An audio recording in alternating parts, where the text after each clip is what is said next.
Hi everyone, welcome back, and thank you for coming back to another session of watercolor drama for sketchers. I haven't done it in a couple of weeks because I've been very busy teaching, which has been fun. I love it. And it reminded me that many folks really struggle with just understanding their colors, and I often hear, why did it turn to mud? What happened to my beautiful colors that I laid down? And oftentimes that happens when they're trying to do what we've been talking about in this session, which is get away from a single color sketch, which is flat and without movement, to a sketch where you let colors flow and blend together on the paper. Well, when you do that, sometimes they flow into a muddy mess, and so that's when people say, but why did that happen? You know, it was blue and red, it should have become purple, but instead it's mud. So that's what we're going to talk about today. Okay, the main thing one needs to understand is that not all blues are the same, not all reds are the same, not all yellows are the same. These are our primary colors, blue, red, and yellow, and so all other colors eventually come from some combination of these.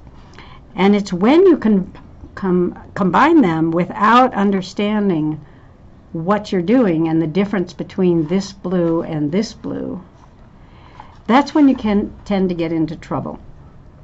So that has everything to do with the fact that colors have biases. Some people say there are some pure primary colors that have no bias, and maybe that's cobalt. Others say cobalt is warm. Maybe it's pyrrole red. Maybe it's Hansa yellow medium. Those in the middle are the ones that maybe have the least bias, but still it's an ongoing discussion amongst artists all the time. The main point is to understand that there are warm colors and cool colors. There are warm blues, warm reds, cool reds, warm yellows, and cool yellows. So understanding which ones are which and which ones you mix to get lovely secondary and tertiary colors, and which ones you mix to get lovely neutrals is really important. So, ultramarine, we all have ultramarine on our palettes, is a warm blue, which means it has a little bit of red in it. It's a little bias. They say it has a purple bias. Whereas phthalo blue, many of us also have that, or manganese or cerulean, some of those others, have a green bias. They look a little turquoisey, which means they've got a little yellow in them. They're turning toward the green. In terms of the reds, warm reds have an orange bias, which means they have a little yellow in them. Cool reds have a purple bias, which means they have a little bit of blue in them, and they tend toward the pink. And the warm yellows have an orange bias, which means that they have a little red in them. Cool yellows have a green bias, which means they actually have a little bit of blue in them. So if you understand the color wheel, you'll see what I mean. Let's get a color wheel. Hold on. Okay, so here are a couple of Triad color wheels. I do these all the time as exercises. They're really fun, and I learn a lot. Each time I do it, I use a different Triad. So this is Hansa yellow, pyrrole red, and cobalt blue.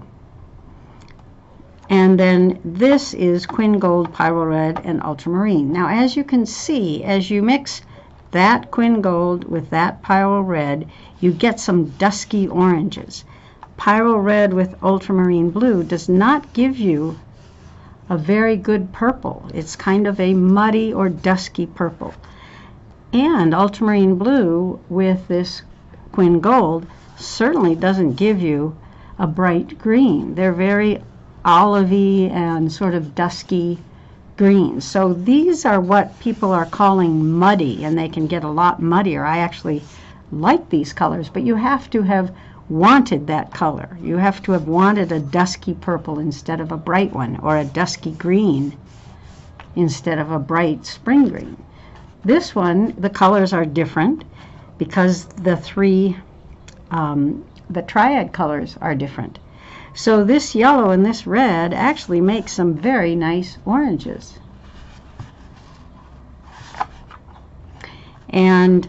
But this red and this blue does not make nice purples.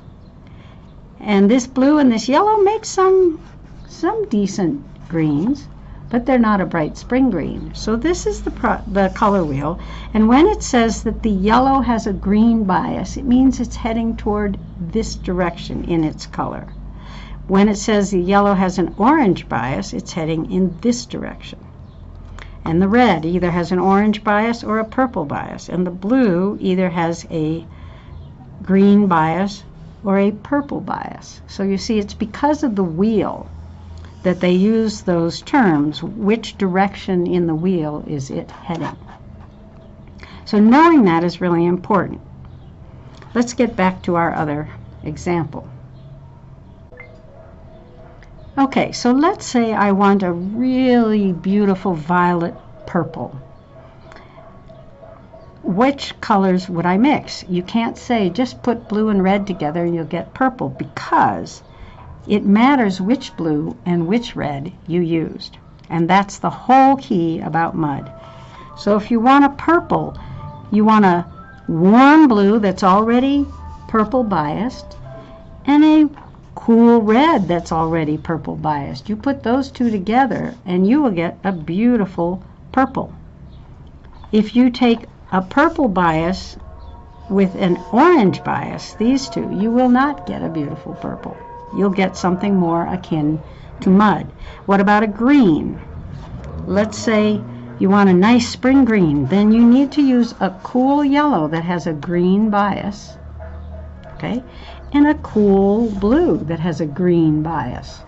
And then those two make a beautiful bright spring green. If you want an olivey or sort of what's considered a more neutralized green, then you'd use your ultramarine and maybe one of these yellows. So that's why the end result is not always the same, because you're picking a blue or a yellow maybe at random or without thinking what it would make. Okay, let's do some. Okay, let's start with purples.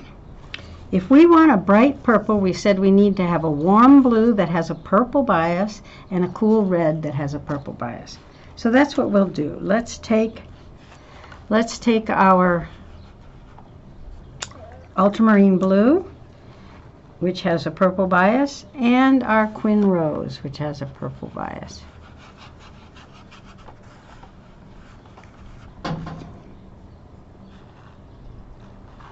And there you have a beautiful, I can make a little more bluey purple or a yellow or a pinky purple. You have a beautiful purple, violet there, a whole range of them.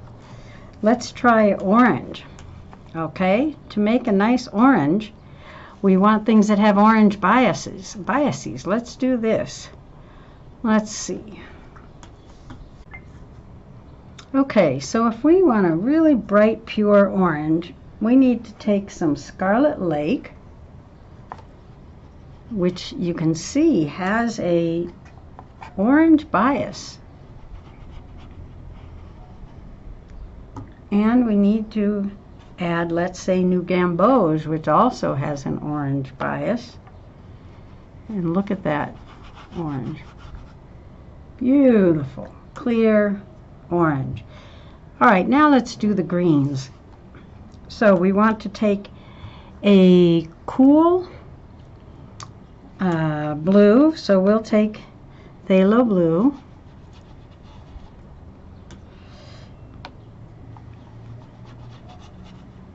and we want one of these cool green biased yellows, so I'm going to take Hansa Yellow Light. Now look at that green. I don't know if you can see it quite so well in the video. Let me see if it happens if you get it up there. It looks a lot darker than it is actually in real life. Okay, it is hard to see in the video because it's looking a lot darker than it actually looks in person. But those are three very pure secondary colors. Now, let's on purpose mix mud, or what may be considered mud. Okay, so first of all, let's not take a purple bias blue. Let's take a green bias blue, which is phthalo, and let's add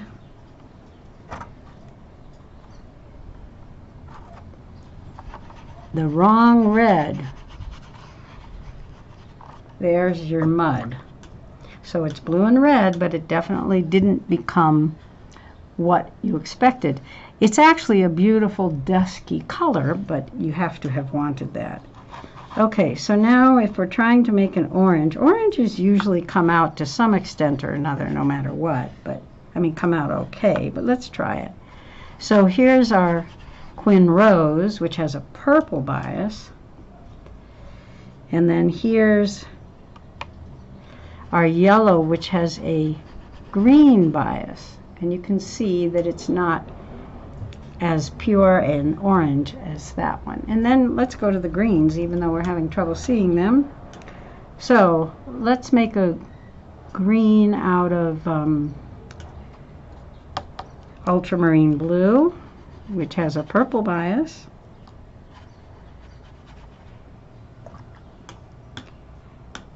And we'll use a warm yellow,